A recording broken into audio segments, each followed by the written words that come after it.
Hello and welcome back to Chronicles from a Caribbean Cubicle podcast. This is Francis Wade, and here's an article I wrote for the Jamaica Gleaner. It's entitled On Requesting Better Internal Ideas. An engaged staff full of bright ideas? This is clearly an aspiration for most leaders. But what happens when employees, armed with a dose of courage, create more noise than anything else? What should organizations do when people pick up the habit of simply speaking what's on their mind with little commitment behind their words? In times past, managers did the thinking and workers did the doing. Thankfully, those days are long gone and staff expect their input to be taken seriously. Their engagement is critical. However, executives with open-door policies can spend all day at the mercy of those who think they have good ideas. Indulge too often and they fall into inefficiency, even with the best of intentions. While their openness is a fine start, it's not enough. According to Michael Stelzner from the Social Media Marketing Show, you must learn to follow 3 counterintuitive steps when you sell your suggestions. Number 1, the what. The higher up you go in an organization, the greater the need to begin any proposal with the headline or solution, the what. Why?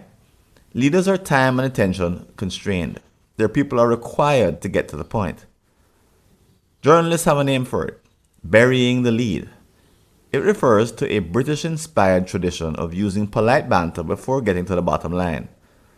Unfortunately, it's a deadly communication sin in today's world of ongoing distractions. As such, reporters are taught to unlearn this practice because it loses the reader's attention. The lead, i.e. the main point, comes first, and the explanatory details after.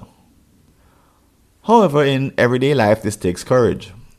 Most of us prefer the safe approach. We'd rather beat around the bush and leave the punchline for the end, delaying any rejection for as long as possible. In the corporate world, it pays to train yourself and others to summarize the idea at the start. Everyone benefits, even if the suggestion is ultimately discarded. You'll save precious time and can move on to other topics of discussion. Number 2, the why.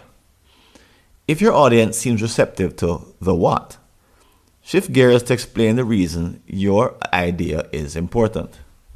You may describe the past, present, and future of the problem.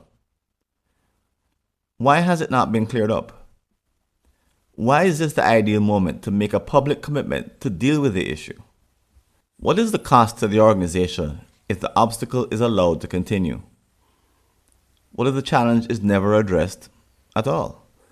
One way to answer these questions is in the form of a story in which the members of your audience take the role of protagonists. Their tale begins with a normal, everyday situation where everything is working as it should. Then it's interrupted by a failure of some kind that introduces pain. Finally, the saga ends with your suggestion for taking action. In this finishing step, your solution addresses a range of functional, emotional, and social gaps which the breakdown has produced. They amplify the impact of the breach in order to generate real-time attention and commitment. Number 3, the who. If the heads are nodding at this point, you're ready for the element that most employees fail to address. Who exactly will implement the initiative?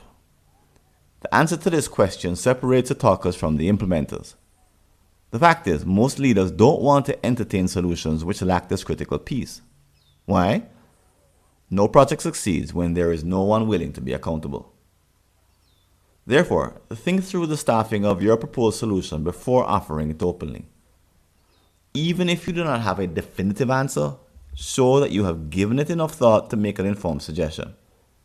Your attempt will be appreciated as you help your audience grapple with this dimension and the trade-offs it demands.